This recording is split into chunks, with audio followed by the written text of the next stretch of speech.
그러므로 내가 이것을 말하며 주 안에서 증언하노니 이제부터 너희는 이방인이 그 마음에 허망한 것으로 행함같이 행하지 말라. 그들의 총명이 어두워지고 그들 가운데 있는 무지함과 그들의 마음이 굳어짐으로 말미암아 하나님의 생명에서 떠나 있도다.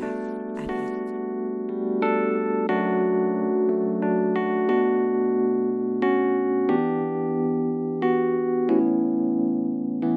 여러분, 세월이 참 빠르다 하는 것을 실감하지 않을 수가 없습니다.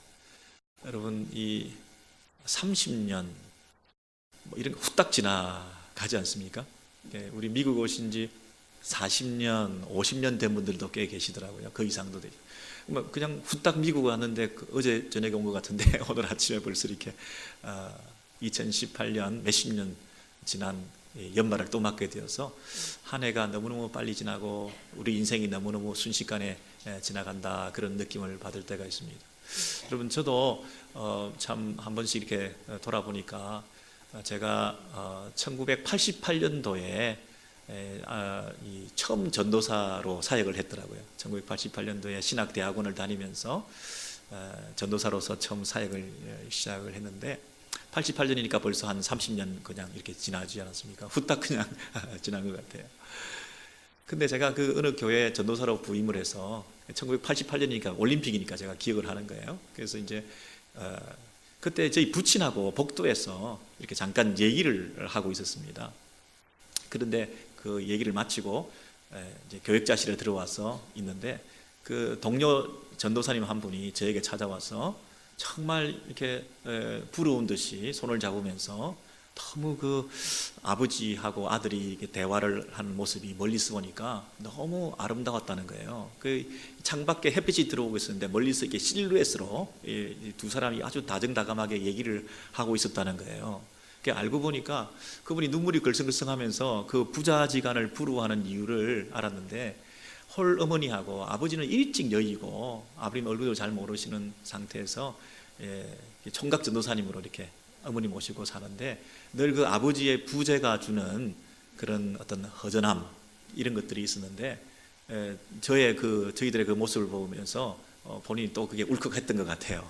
그래서 저는 괜히 아버지가 있는 게 마치 죄를 지은 것 같이 그냥 미안하기도 하고, 그때 짠했던 그 감정이 지금도 30년이 지났는데도 그 마음이 남아있어요.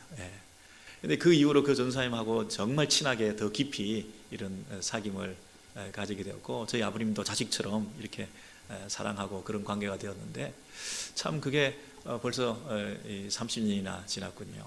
근데 뭐 그날 아버님하고 무슨 특별한 대화를 나눈 게 아니에요. 그냥 뭐 빨리 마치고 집에 와라 이런 얘기를 했든지, 아니면 오늘 설교 짧게 했냐 뭐 이런 거 물어보고 그랬던 것 같은데, 별거 아닌데 그분은 그렇게 또 뭐 대단한 뭐 이렇게 아버지의 사랑과 아들의 관계가 깊은 것처럼 그렇게 부러워하는 그런 게 있더라고요. 여러분, 육신의 아버지와의 그 모습, 아들과의 모습도 그렇게 아름다워 보이는데, 우리가 하나님 아버지와의 그 깊은 교제를 나누며 동행하는, 그분과 걸어가는 그런 삶을 살면 세상 사람들이 우리를 보고 얼마나 아름답게 생각하시겠습니까? 오늘 2017년 12월 31일 마지막 날이잖아요. 1년 꼭 바로 전, 1년 전 오늘 이 날이 저희 그 아버님이 돌아가셨어요. 돌아가셔서 이제 교회에서 우리 장로님들이 많이 기도해 주시고 배려해 주셔가지고 저희들이 나가가지고 아버님 세브란스 하스피ટલ에서 거기 임종 다 하고, 그래서 마지막으로 참 뜻깊은 그런 시간들을 가지고 또 교회 돌아와가지고도 또 추도 예배도 드릴 수 있도록 해주셔서 여러분이 뭐 물심양면으로 뭐 마음을 전해 주셔가지고 얼마나 저희들에게 큰 힘이 되고 위로가 되는지 몰라요. 1년이 지났는데도 다시 생각해 보니까 너무 감사한 거예요, 여러분. 너무 고맙고 다시 한번 이 자리를 빌어서 여러분에게 감사의 마음을 전하는데요. 그렇게 1년을 지나면서 쉽지 않더라고요. 여러분 물론 다 그런 거 경험해 보시고 이미 부모님을 여의 보신 분들이 가지고 있는 그 마음에 허망함들이 있으시겠습니다만은 저 역시 생각보다는 그 부분이 뭐 어디를 가도 그분이 생각나고 그 뭐 밥을 먹어도 음식을 먹고 식당을 가도 여행을 가도 늘 아버님 생각이 나고 뭐 집안에 조금 어지러져 있고 뭐 수돗물이 좀 흐르고 뭐 고쳐지지 않은 게 있고 이러면 아이들이 할아버지가 계시면 금방 고쳤을 텐데 뭐 이러면서 그러니까 구석구석 그런 얘기를 할 때마다 또 울컥울컥하고 같이 울기도 하고 혼자 또 울기도 하고 그러면서 1년이 이렇게 지나온 것 같아요. 여러분 육신의 아버지 그 전도사님이요 저하고 그런 그 관계를 그때 보면서 부러워했던 그때 그 아버지의 나이가 지금 제 나이더라고요. 30년 전이니까 지금 그때 아버지 나이가 지금 제 나이인데 그때는 그 아버지가 굉장히 큰 산이었는데 저는 뭐 아직 어린애 같잖아요. 그래서 이게 이거 정말 30년을 후딱 지났는데 도대체 뭐가 어떻게 인생이 돌아가는지 모르겠다. 이게 정신을 갈피를 찾을 수가 없어요. 어제 오늘 계속 이렇게 시간을 보내면서 많은 생각을 하게 되었어요. 그러면서 오늘 말씀을 이렇게 대하니까 육신의 아버지도 그 부재했을 때 그 허전함이라고 하는 것이 그 전도사님에게 있고 또 뭐 돌아가신 지 1년밖에 안 됐는데도 아직도 그것을 헤어나지 못하면서 이런 어떤 그 아버지의 부재 상태에서 가지는 그 마음의 비애와 초라함과 허전함과 이런 것이 남아 있는데 우리 하나님 아버지와 우리 인생들이 이 관계가 없이 하나님 아버지와의 관계 없이 살아가는 많은 인생들은 얼마나 그 인생이 비참할까, 얼마나 허망할까 그런 생각을 하게 된 것이죠. 여러분 어떠신가요? 우리 신자와 불신자의 차이는 하늘 아버지를 모시고 사느냐 그렇지 않느냐의 차이인데 이 세상 사람들을 바라볼 때 우리가 영적으로 진단을 한번 해보면 화려하게 열심히 분주하게 목표를 향해서 뭔가 다니고 있고 쉴 새 없이 움직이고 있고 성취지향적으로 그렇게 달려가고 있는 것을 보면서 뭔가 있는 것 같은데 자세히 보면 그 하늘 아버지의 부재 상태에서 오는 그 허전함과 초라함과 그 어딘가에 채울 수 없는 공허함이라고 하는 것이 그들 가운데 애잔하게 깔려 있는 거예요. 근데 그것을 마치 부정하고 아닌 것처럼 하면서 막 뛰어다니고 있는 거죠. 오늘 그 하늘 아버지의 부재 상태에 있는 이 세상 사람들, 그러니까 우리가 믿기 이전에 우리가 예수 믿기 이전에 그 옛사람의 그 상태, 불신자들의 그 형편이 어떠한가 그걸 좀 살펴보기를 원해요. 여러분 오늘 본문을 다시 한번 보시면요, 에베소서 4장 17절과 18절의 말씀을 보시면요, 이 사도 바울이 이 부분을 굉장히 심각하게 말씀하고 있어요. 이거 정말 이 재판정에서 증언을 하듯이 증거한다, 서약한다, 이 거짓말 아니다. 그리고 내가 증인으로서 내가 믿기 이전과 믿은 이유가 이렇게 달라졌다.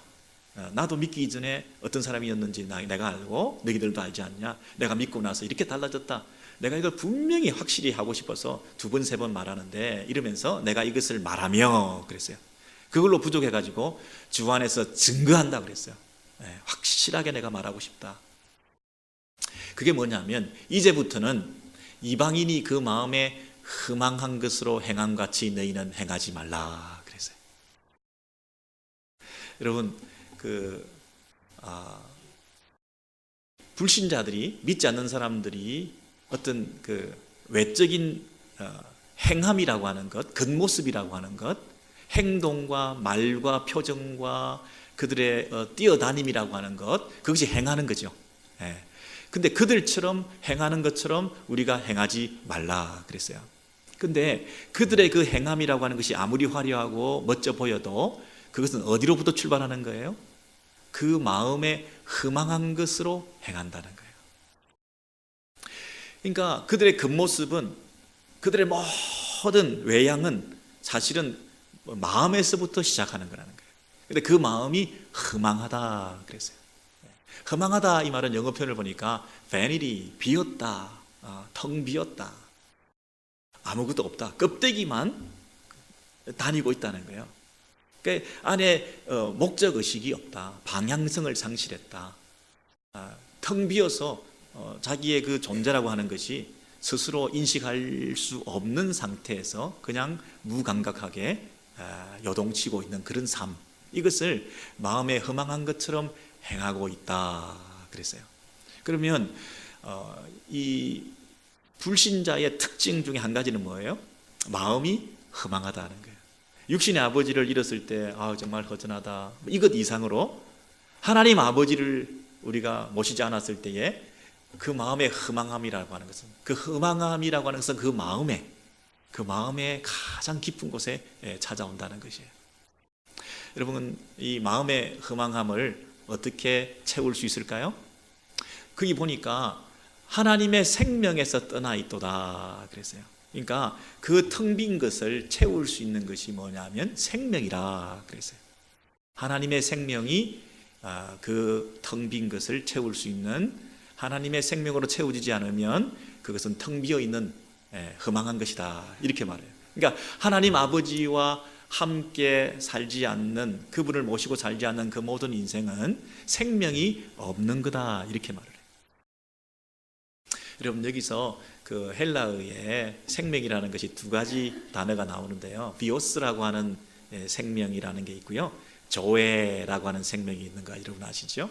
첫 번째 생명이라고 하는 것은 생물학적인 생명, 살아있는 것을 말해요. 생물학적으로 내가 살아있는 거예요. 근데 그것은 진짜 살아있다고 말할 수가 없어요.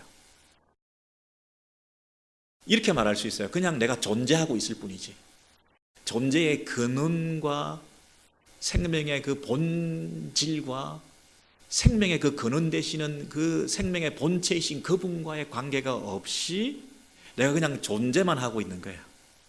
내가 그냥 존재만 하고 있는 것은 살아있다고 말할 수가 없어요. 왜? 살아있음의 생명의 그 근본 존재와 연결되어 있지 않으니까 내가 생명의 근원으로부터 공급받는 것이 없는데 내가 살아있다고 말할 수가 없죠. 그냥 생물학적으로 껍데기만 내가 살아있는 것처럼 보이죠. 이것을 그냥 존재하고 있다, 이렇게 말할 수 있어요. 우리가 그냥 존재는 하고 있지만 그 존재가 생명의 근원과의 관계없는 존재예요. 이거 어떻게 설명할 수 있을까요? 제가 그 아주 어릴 때, 초등학교 저학년일 때, 그 아버님이 이제 그 어느 교회 성가대에서 이제 조인을 하셔서 봉사를 하고 계셨는데, 여름에 성가대원들 전부 다를 데리고, 지휘자님과 성가대원들이 다 데리고, 아버님이 그때 뭐 성가대 총무셨을 거예요. 그래서 그 해운대에 다 놀러 갔어요. 해운대에 다 놀러 가서 천막을 치고 놀러 갔는데, 여러분, 해운대는 진짜 입추의 여지가 없어요. 사람들이 막 개미떼처럼 들어와 있기 때문에. 그래서 이제 그 천막 친 상태에서 잠시 해변가에 나갔다가 돌았으면 어디가 우리 천막인지 몰라요. 그런데 제가 거기서 해변가에서 놀다가, 이게 실컷 놀다가 보니까, 그 해변가를 다니다가 보니까, 돌아보니까 어딘지 모르겠는 거예요. 그러니까 아버지를 못 발견하는 거죠. 그랬을 때 이 아이가 막 그냥 처음에는 울먹울먹 하다가 나중에는 막 부르짖고 막 그냥 짐승처럼 울부짖으면서 아버지 하고 찾고 있는 그 꼴이 된 거예요. 그러니까 나는 존재하고 있지만 살아있는 게 아니에요. 죽은 거나 마찬가지예요. 그러니까 아버지를 만나야 아버지의 품에서 안위를 느끼고 내가 살아있는 거지. 내가 혼자서 이렇게 떨어져 있는데 그 많은 사람들 속에서 나 혼자 이렇게 존재하고 있지만 아무도 나를 몰라. 그러니까 나는 죽은 거야, 이거는. 근데요, 같이 놀다가 길을 잃어버린 친구 한 녀석이 또 있어요.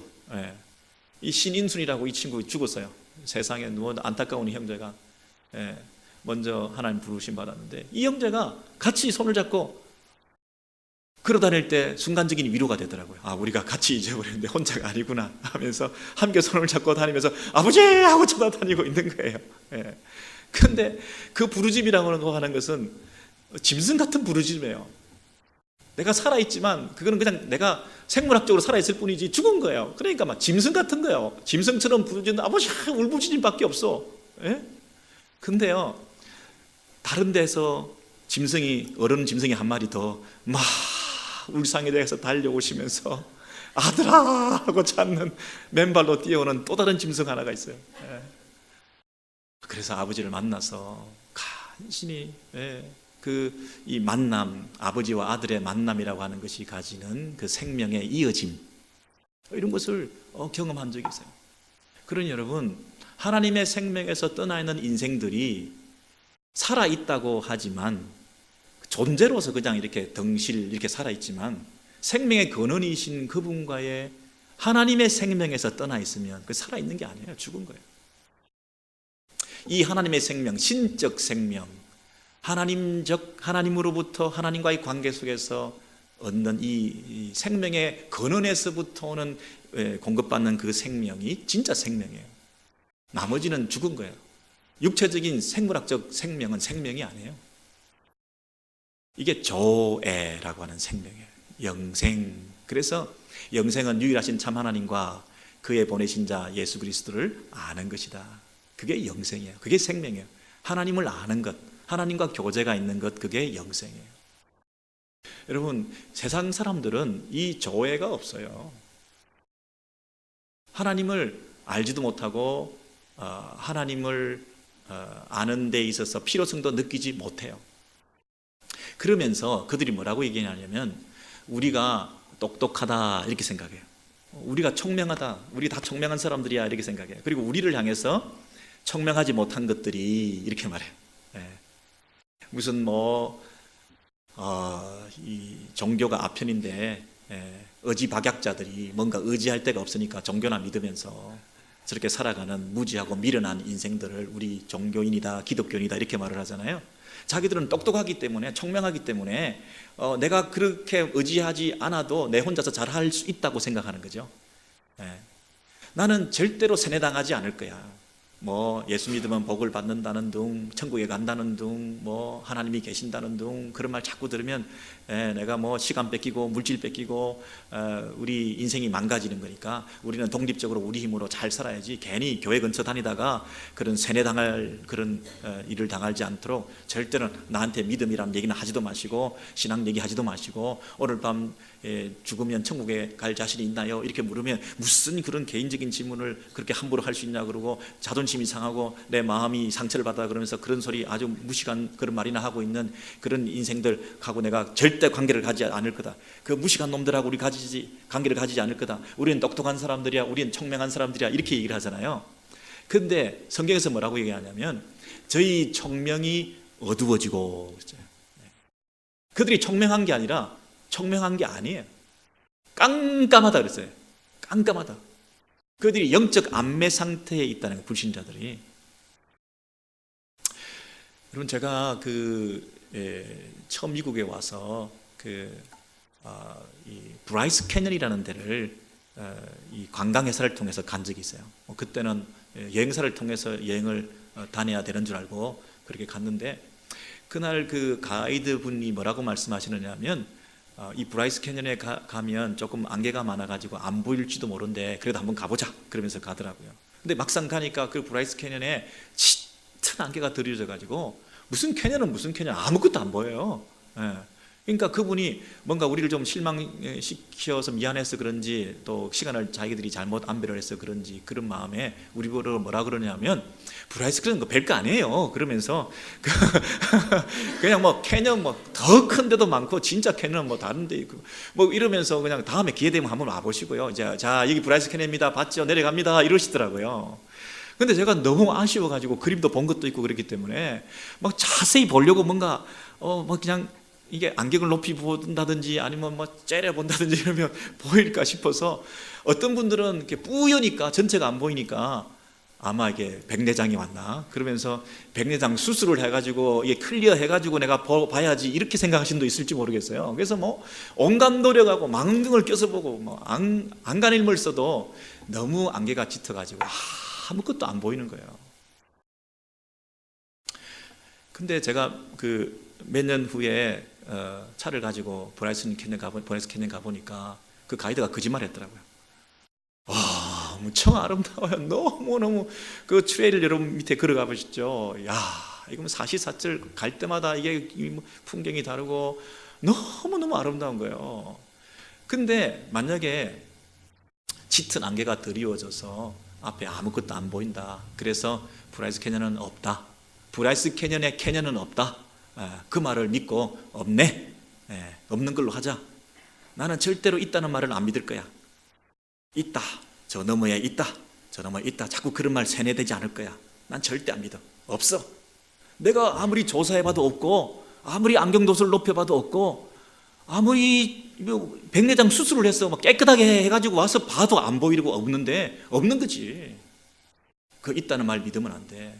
절대 없어. 내가 제일 똑똑한 사람이야. 내가 제일 확실히 확인해 본 사람이야. 라고 얘기를 한다면 그게 뭐예요? 저희의 총명이 어두워져 있다는 거예요. 저희의 총명이 따끈 있어. 완전히 어두워져 있다. 깜깜하다는 거예요. 그러니까 그들이 똑똑한 게 아니네요. 여러분, 어둡고 깜깜하고 안개가 드려져 있다고 해서 그 너머에 아무것도 없다라고 믿으면서 그렇게 살아가는 삶이 옳은 것이 아닌 것처럼, 없다고 했다고 해서 없는 게 아닌 것처럼, 그죠?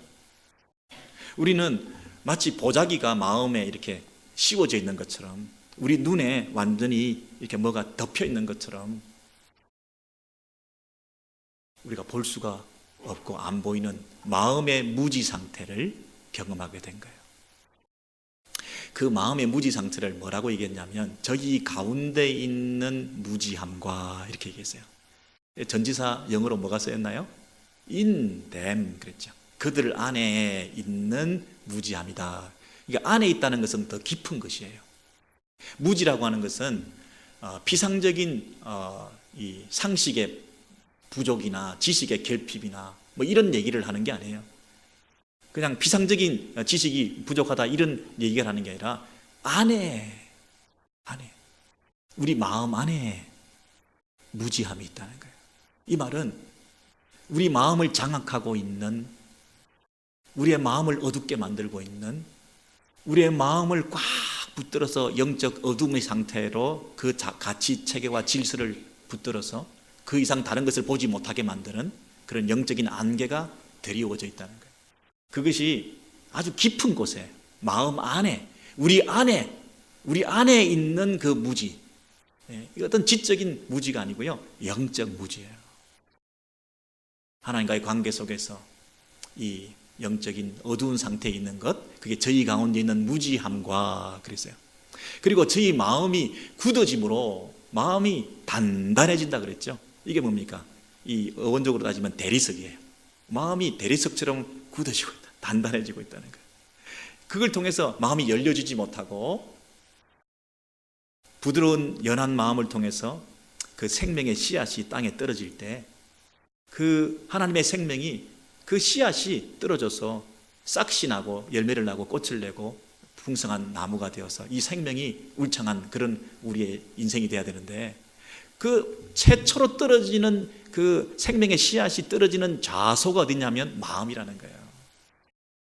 여러분, 이 생명의 씨앗이 처음에 어디 떨어진다고요? 눈에, 뭐 코에, 우리 마음에 떨어진다는 거예요. 예수님께서 이 땅에 오셔서 그분이 제일 먼저 하신 비유들 중에 천국 비유들이 있는데요. 왜 마음밭을 옥토처럼 기경해야 된다 그런 얘기를 하셨겠어요? 자신의 사역이 이펙티브하기 위해서는 최종적인 그 타겟으로 삼는 것이 사람들의 마음이라는 거거든요.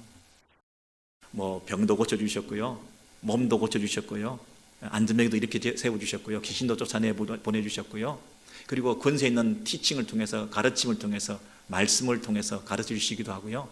여러분, 그분께서 선생만으로도 평가받아도 최고의 인류의 스승이세요.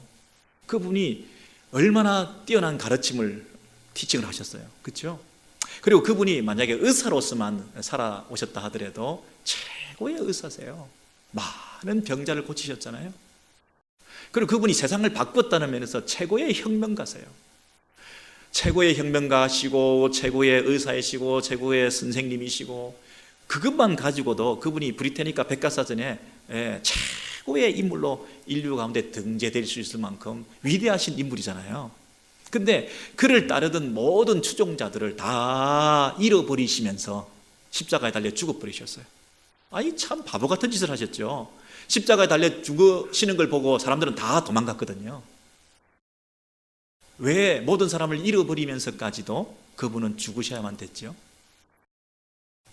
병자를 고쳐보니까 건강을 회복했어요. 병자를 고쳐줘서. 근데 몸을 다시 건강하게 회복하게 된 그 건강해진 그 몸을 가지고 또 가서 죄를 짓거든.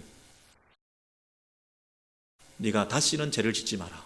근데 돌아가면 또 죄를 짓게 되는 거예요. 건강한 몸을 가지고. 그러면 병 고쳐주는 것이 근본적인 문제의 인생의 문제를 해결하는 게 아닌 거예요. 죽어가는 사람을 살려놨어. 근데 조금만 지나면 또 죽어. 그러면 인간의 근본적인 문제는 죽음이야. 병 고쳐서 살려놓는다고 해서 인간의 그 죽음의 문제를 해결할 수가 없어요. 그럼 인간의 문제는 뭐죠? 이 죽음의 이유가 뭘까? 병 고치는 것으로 좋은 티칭을 통해서 세상을 바꾸고 구조를 바꾸는 혁명가로서 살아가는 그 인생이 아니라, 예수는 그 근본 모든 문제의 해결자로서 인간의 마음에 있는 죄 문제를 해결하셔야 되는 거예요. 그 죄값을 지불하시고 십자가에 죽으셔서 우리의 마음의 문제를 해결하신 거죠. 여러분, 아담과 하와가 처음에 에덴에서 하나님의 생명을 입었던 자들이잖아요. 아담과 하와가 범죄하기 타락하기 전에 에덴에서 하나님과 함께 동행하면서 하나님의 생명을 누리면서 그렇게 살았던 존재들 아니에요? 근데 아담과 하와가 문제가 어디서 생긴 거죠? 문제가 어디서 생긴 거죠? 자기 중심성, 그죠? 내가 하나님처럼 되려고 하는 내 마음의 요동함이 이런 거죠. 에덴 동산에 쫓겨났어요. 에덴 동산에 쫓겨나가지고 아담과 하와가 다시는 에덴에 갈 수가 없어. 다시는 아버지께 돌아갈 수가 없어요. 화영검으로 지키면서 동산 바깥에서 있게 되었어요. 근데 타락하기 전에 아담과 하와나 타락한 이후에 아담과 하와나 달라지는 게 있어요? 없어요. 똑같이 동산 밖에서 아담과 하와가 손잡고 다니고 있었어요. 육체적인 생물학적인 생명은 여전히 그 존재는 존재하는 거예요. 그러나 에덴에서 타락한 인생이 쫓겨나서 짐승처럼 울부짖으면서 살고 있는 거죠. 그런데 아담과 하와가 함께 손을 잡고 순간적으로 위로가 됐겠죠. 생명의 근원이신 아버지부터 하나님으로부터 떠난 우리 인생이 함께 손잡고 가정을 이루고 자녀를 낳고 사는 것이 때로는 위로가 되었겠죠. 아버지를 여인지 오래되면 그것이 무감각해지는 것처럼 에덴에서 떠난 인생이 세월이 역사가 진행될수록 하나님 아버지로부터 떠난 그 인생들이 무감각해져서 우리가 잘 살고 있다고 생각했겠죠. 우리끼리 도성을 만들고 나라를 만들고 결집하고 흩어짐을 면하고 우리가 함께 손잡고 우리 힘으로 살아보자 하고 얼마든지 살 수 있겠죠. 그러나 그들의 인생은 그 마음의 허망함이라고 하는 거예요. 하나님을 떠난 하나님의 생명이 없는 인생들의 연속이었던 거죠. 여러분, 그들이 지금 영적 암매 상태에서 그 마음이 점점 굳어지고 그 마음속 깊은 곳에 있는 그 무지함 때문에, 영적 무지 상태에서 그렇게 살고 있기 때문에 그들이 하나님의 생명에서 떠나 있다고 하는 것을 그들은 모르고 있어요. 그게 뭐냐면 자기를 스스로 속고 있는 것을 모른다는 거예요. 이게 사탄의 전략이에요. 그럼 사탄이 우리를 속인 게 뭐죠? 우리가 속고 있다는 걸 모르게 하는 게 우리를 속이는 거예요. 그래서 우리 불신자들이 우리를 향해서 뭐라고 하죠? 총명하지 못한 것들이라 그러잖아요. 본인들이 제일 총명하다고 얘기하잖아요. 그러나 그들은 총명해서 어두워져 있다, 이렇게 말하죠. 여러분, 이 비눗방울 놀이를 해보셨던가요? 비눗방울을 들고 후 불면 이 사이즈가 크게 만들어지기도 하고 그 영롱한 그 무지개 빛깔로 막 이렇게 아름답게 햇빛에 빛나지 않습니까? 그래서 아이들이 막 불어요. 근데 경쟁적으로 더 큰 걸 만들기 위해서, 그리고 더 오랫동안 날아다니도록 하기 위해서, 그리고 더 높이 날아가게 하기 위해서, 더 사이즈가 크고 아름다운 것을 만들게 하기 위해서 막 불고 있잖아요. 근데 여러분 조금 지나면 그게 터져버리잖아요. 예. 텅 빈 것이 막 다니고 아름답고 막 박수치고 야 최고다 진짜 오래 간다 뭐 이러면서 살고 있지만, 여러분 우리 인생이 비눗방울 놀이하는 것처럼 살 수는 없지 않겠습니까? 서로 경쟁적으로 누가 높이, 누가 아름답게, 누가 크게. 여러분 근데 그 날아다니다가 잠시 있으면 터져버리는 것처럼 우리가 그렇게 막 야, 저 인생 성공했구나, 대단한 인기야, 야, 대단한 업적을 쌓았네, 와, 저렇게 명성을 자자하게, 저렇게 부와 권력을, 야, 대단하네, 나도 저런 거 살아봤으면, 야, 부럽네, 막 파숙치면서 그렇게 따라다니는데요, 30년, 60년, 평생 후딱 지나가버려요. 후딱 지나가버려요. 마음에 허망한 것으로 영적 무지 상태에서 하나님 떠난 생명이 이 땅에서 열심히 산다고 살았는데 그 인생이 금방 끝나버려요. 여러분 이게 인생이에요. 이게 인생이라고 말하죠. 이방인이 그 마음에 허망한 것으로 행한 같이 너희는 행하지 말라. 저희 총명이 어두워지고 저희 가운데 있는 무지함과 저희 마음이 굳어짐으로 말미암아 하나님의 생명에서 떠나 있도다. 오늘 제가 이 말씀을 드린 것은 2017년 연말에 우리가 우리의 모습이 얼마나 감사한지를 한번 생각해 보자는 것이었어요. 우리는 그 이방인들처럼 살지 않고 영적인 무지 상태에서 하나님을 아는 지식에 부유한 자가 되었고, 이제 육체적인 생명, 생물학적인 생명으로 만족하지 않고 영원한 생명, 하나님의 생명을 우리가 누리게 되었잖아요. 여러분 인간이 타락하고 난 다음에 제일 비참하게 그 타락의 결과가 임한 곳이 어딘가요? 마음이죠. 만물보다 심히 부패한 곳이 없다고 그랬잖아요. 여러분 인간이 타락을 했는데 아담과 하와가 타락하고 난 다음에 그 외모에 변화가 생겼나요? 타락하기 전이나 에덴 동산에 있을 때나 에덴 동산에서 쫓겨났을 때나 똑같은 아담이에요. 근데 그 안에 생긴 자기 중심성, 마음의 부패. 여러분 우리는 어디를 썩었다고 얘기하죠? 정치계가 썩었다, 저것들 다 썩었다, 교육계가 썩었다, 법조계가 썩었다, 저기를 수술해야 된다, 개혁을 해야 된다, 예. 요즘 뭐 종교계가, 기독교가, 목사 다 썩었다. 그냥 뭐 신문지상에 보면서 무슨 뭐 세습이 어떻고 뭐 부조리가 어떻고 뭐 이러면서 다 저거 썩은 것들, 대형 교회들, 소형 교회들, 중형 교회들 막 다 썩었다고 막 그러면서 우리가 막 난도질을 하고 손가락질을 많이 하는데, 여러분 어디가 제일 썩었다고요? 내 마음이 제일 썩어. 이거 뭐 고장나고 오작동을 하는데 이거 무슨 덩어리예요? 이 마음이라고 하는 것이 이 정리가 안 되고 질서가 안 잡힌 상태에서 막 제 마음대로 기능하면서 막 다니고 있는데 그 상태가 허망한 상태라. 예수께서 십자가에 죽으셨다고 하는 것은 인간의 죄를 짊어지시고 그 마음을 고치시기 위해서 굳이 스승으로, 혁명가로, 좋은 의사로 남으실 수 있는 그분이 십자가에 달리시면서까지 죽으신 그 이유는 우리 마음을 고치시려고. 여러분 이 하나님의 은혜로 우리가 예수 믿는 사람들이 되었어요. 우리 마음에 변화가 생기게 된 사람들이 되었어요. 여러분 예수 믿기 전과 예수 믿은 다음에 제일 큰 변화가 어디 있다고요? 범죄의 결과로 내 타락한 내 마음에 생겼던 그 깊은 고뇌와 그 허망함이라고 하는 것이 수술되고 고쳐져서 하나님의 생명을 입어서 이제 새로운 질서로 하나님 앞에 순종하는 삶으로 살게 된 이것이 우리에게 가장 큰 변화가 생긴 거죠. 이런 인생으로 살게 된 것이 여러분 얼마나 감사한가요? 얼마나 감사해요. 세상 부러워할 거 없어요. 세상은 다 비눗방울 놀이를 하면서 뛰어다니고 있는데 텅 빈 거예요. 결국 터지는 거예요. 아무리 크고 아무리 높고 아무리 아름다워 보여도 그것은 별거 아닌 거예요. 문제는 하나님의 생명을 우리가 가지고 있느냐. 그러면 우리가 그들을 향한 사역을 하는 목회로, 그리고 공동체 안에서 우리가 교회로 부름받아서 세상 속의 교회가 되었죠. 우린 세상의 빛이 되고 세상의 소금이 되어야 되는 우리 오렌지 교회로 존재하게 되었어요. 그러면 우리가 세상을 알아야 되죠. 불신자를 전도하려면 불신자의 상태를 알아야 될 거 아닙니까? 우리가 오늘 분석을 해보니까 분석은 끝났어요. 그분들에 대한 이 대상에 대한 이해는 한마디로 끝이 난 거예요. 그들은 어두워져 있는 거예요. 그들은 안개가 완전히 짙게 드리워져 있는 거예요. 보이지 않는 거예요. 그런데 그들의 방법은 백내장 수술하는 거예요. 그들이 하는 최고의 방법은 안경 도수 올리는 거예요. 좋은 안경 끼는 거예요.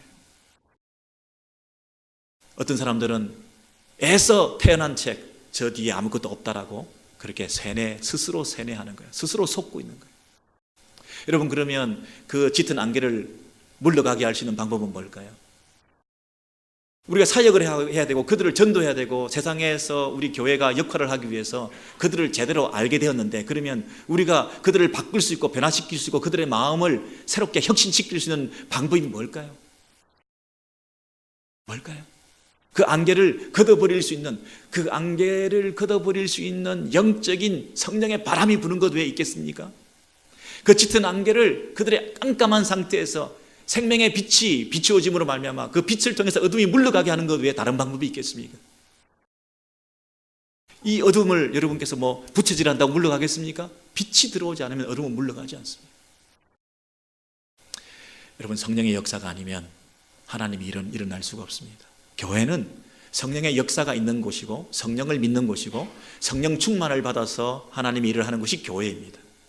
인간적으로 이 방법 저 방법 다 쓴다고 해서 전도와 선교의 사역이 일어나지 않습니다. 복음의 진전이 일어나지 않습니다. 사람이 변화되지 않습니다. 순사역과 목회사역과 여러분 주변에 있는 가족들과 자녀들을 변화시키기 위해서 남편과 아내 사이의 관계가 새로워질 수 있게 되게 하기 위해서 2018년에 새로운 갱신된 그런 관계들로 회복되어지게 하기 위해서 이 땅에 살아가고 있는 우리 성도들이 영적인 문제로 이 모든 것을 진단해보고 하나님의 은혜를 우리가 의지하면서 하나님이 불쌍히 여겨주시고 하나님께서 손길로 나타나 주셔서 터치해 주시는 그 방법 외에 우리가 인간적인 방법 아무 것을 다 동원한다 할지라도 결단코 하나도 바뀌는 게 없다는 거예요. 한 사람도 그 마음을 움직일 수 없다는 거예요. 영적 안매 상태에서 짙은 안개가 들이어서 그 밖에 있는 건 안 보인다라고 얘기하는 사람들에게 우리가 할 수 있는 게 보인다라고 하는 것이 설득력이 없다는 것이에요. 하나님이 개입하셔야 돼요. 여러분, 만약에 우리가 2018년에도 기도하지 않는다면, 한 형제를 위해서, 남편과 아내를 위해서, 우리가 성도들이 서로 중보하면서 선교지를 위해서 우리가 기도하지 않는다고 한다면 우리가 분석을 잘못한 거예요. 우리가 분석은 끝났어요. 이방인들의 영적 현재 실상이라고 하는 그 분석을 잘해서 그들의 형편을 잘 알아야 우리가 그 분석한 걸 토대로 해서 전략을 꾸미고 행동을 하고 사역을 해나갈 거 아니겠습니까? 근데 내가 만약에 2018년도에도 우리가 기도하지 않는다, 그 얘기는 분석을 잘못한 거죠. 그들의 현재의 그 문제를 심각하게 우리가 인식하지 못한 거죠. 오히려 우리가 그들의 잘됨을 부러워하면서 우리가 그들을 쫓아다니고 있는 그런 꼴이 되고 마는 거죠. 그들이 아무리 잘 나가고 있다 하더라도, 세상이 아무리 화려하다 하더라도 그들이 영적 안매 상태의 어둠의 무지함 가운데, 깜깜한 가운데 헤매고 있는 인생들이라고 하는 것을 우리가 안다면 우리가 그들을 위해서 할 수 있는 것은 기도죠. 우리가 의지할 수 있는 것은 성령의 역사죠. 우리가 무릎 꿇지 않고 있다는 얘기는, 더 무릎 꿇는 시간이 2018년에 늘어나지 않는다는 얘기는 아직도 그들의 문제의 심각성을 우리가 알지 못하고 그들의 문제를 잘못 진단하고 있다는 거죠. 기도 외에, 성령의 역사 외에, 하나님의 초자연적인 간섭과 개입하심 외에, 하나님의 특별하신 은혜 외에 다른 무엇으로 가능하다고 한다면 우리가 무릎 꿇지 않아도 되겠죠. 기도하지 않아도 되겠죠. 조직체를 운영하듯이 교회를 경영하면 되겠죠. 기도하지 않고 인간적인 방법으로 잘 돌아갈 수 있게 더 만들 수 있겠죠. 그렇지 않습니다, 여러분. 분석은 끝났다. 기도 외에 없습니다. 이제 할 수 있는 것은 주님을 의지하는 것 외에 없습니다. 교회는 영적 공동체입니다. 영적 생명, 하나님의 그 생명이 이곳에 있는, 세상과는 도저히 비교도 불가한 그런 공동체가 모여서 이 하나님의 생명으로 인하여 즐거워하고 감격해하고 이 모든 것을 주시는 은혜에 감사하고 영적 안매 상태를 벗어나게 해주신 찬송이 있고, 이 짙은 영적인 안개가 걷어졌던 그 성령의 역사에 대한 찬양이 있고, 그것을 기대하고 또 한 번 하나님의 부흥의 불길이 이 공동체에, 이 세상 가운데 임할 수 있도록 우리가 함께 매달리는 것 외에 우리가 해야 될 사역의 우선순위는 없는 거죠. 하나님께서 이러한 깨달음을 통해서 하나님을 더 의지함을 통하여 우리 공동체에게, 우리 가정에게, 우리 관계들 속에 새로운 역사를 이렇게 세워주시고, 정말 2018년 한 해를 우리가 기쁨으로 맞을 때에 2018년도에 내가 가장 최우선으로 여겨야 될 사역의 1번지, 내가 가장 최우선으로 2018년에 해야 될 하나님 앞에서 신앙 행위는 무엇일까? 더 의지하고 더 주님을 바라보는 그런 믿음의 사람들이 되어서 하나님의 놀라운 역사를 경험하는 저와 여러분이 되시기를 주의 이름으로 소원합니다.